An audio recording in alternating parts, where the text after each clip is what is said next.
Hey everybody, Brian here, and I am going to do some macro photography with the EM5 Mark III and the 90mm macro. I'm going to try out a new flash today. I'm really excited. This is the Godox V350O. O, of course, for Olympus, so this will work with Olympus and Panasonic Micro Four Thirds cameras. Much like my giant V1O from Godox, this is a rechargeable lens and works great with TTL on the EM5 Mark III.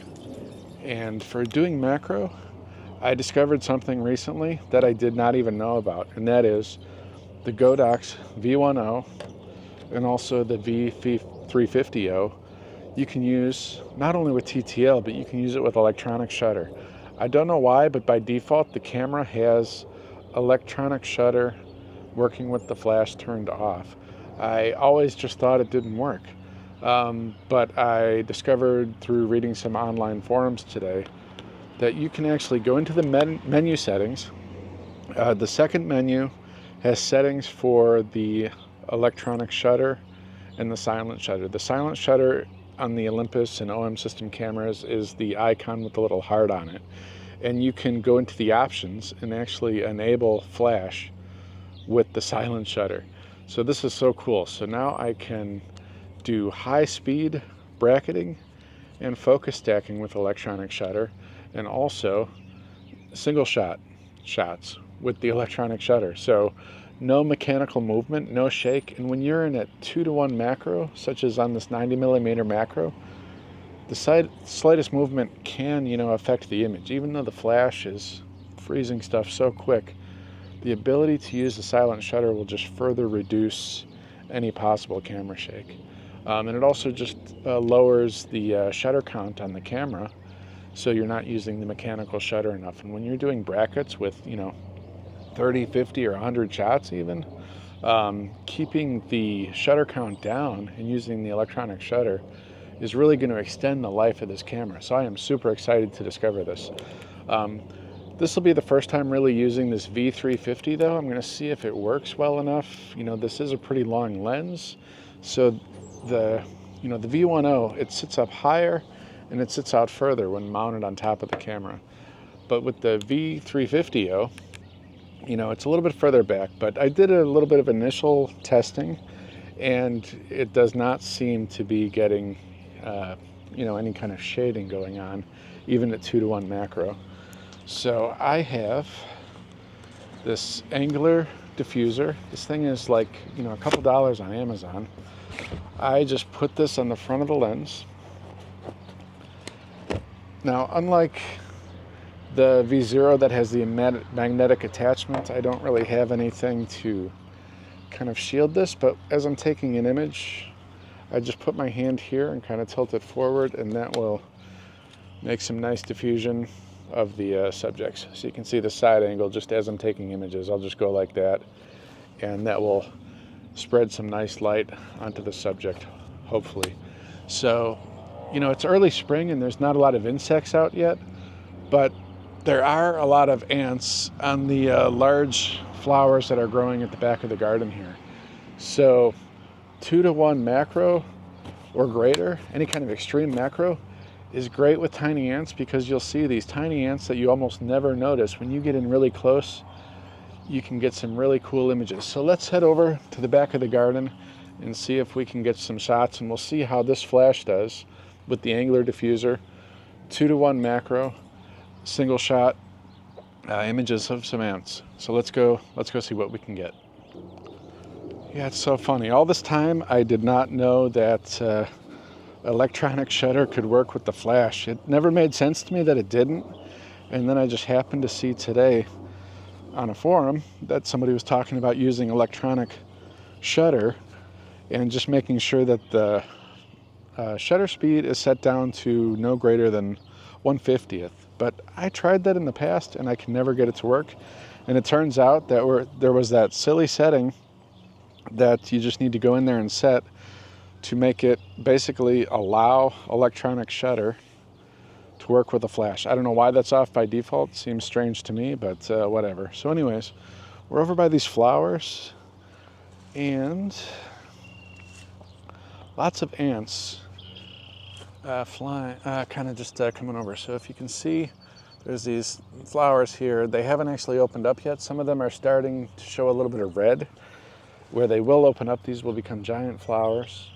But we can find that there are lots of ants crawling all over these, and they're very tiny ants. I will turn the camera around and show you, and then we'll do some extreme macro.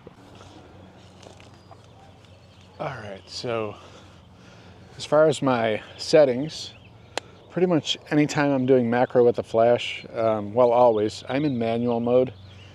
I have the flash set to TTL.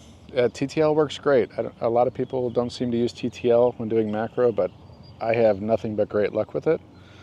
I have the 90 millimeter macro set to super macro mode, which will range anywhere from 1:1 to 2:1 macro. Okay, so like I said, I'm in manual mode. Turn the flash on. Flash is in TTL. When using manual mode, which I always do with the flash,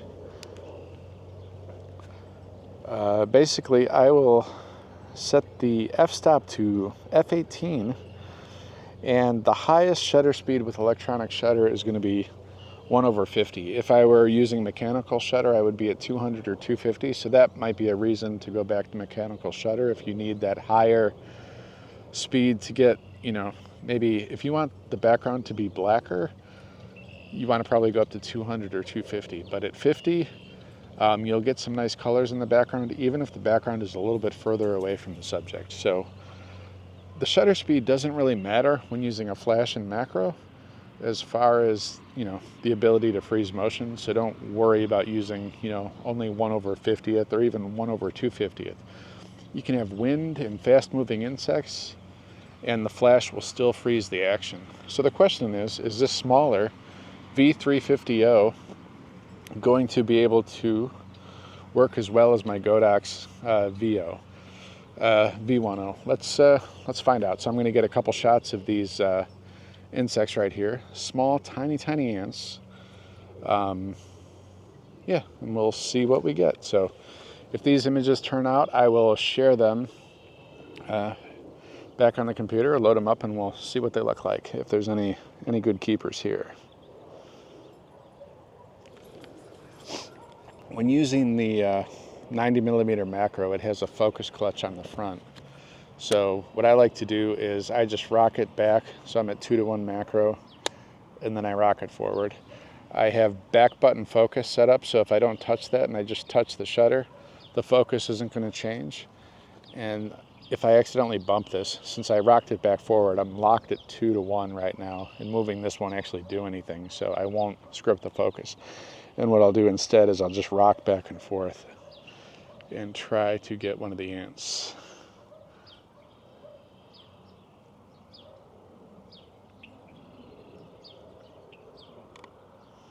And look at that, the electronic shutter is working.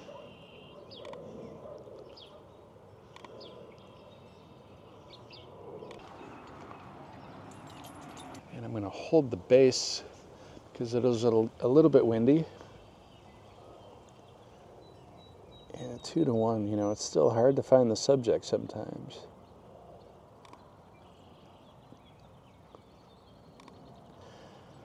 Take a lot of images when you're doing this. It's really hard to control the composition and guarantee that what you want is actually in focus at 2:1, especially when you're hand holding both the camera and the flower, the subject. The V350, it does seem like it recycles a little bit slower than the V10, or maybe it was just because I was using the electronic shutter. A couple times I would keep pushing the button and it wouldn't fire the flash. But I found if I just give it like maybe a 1/4 second to a 1/2 second in between presses, it was having no problem firing the flash. So let's go inside and check out these images and see if we got any good ant shots with the Godox V350, the 90 millimeter macro set to 2:1 macro, and the Olympus EN5. We'll see you inside when we look at the images.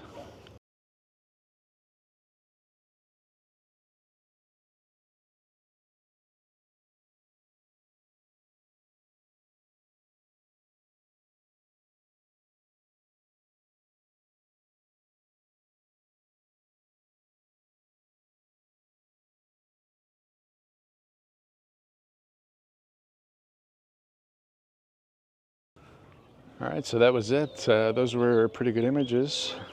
Let me know what you think in the comments, and we'll see you next time. Thanks for joining me. Goodbye.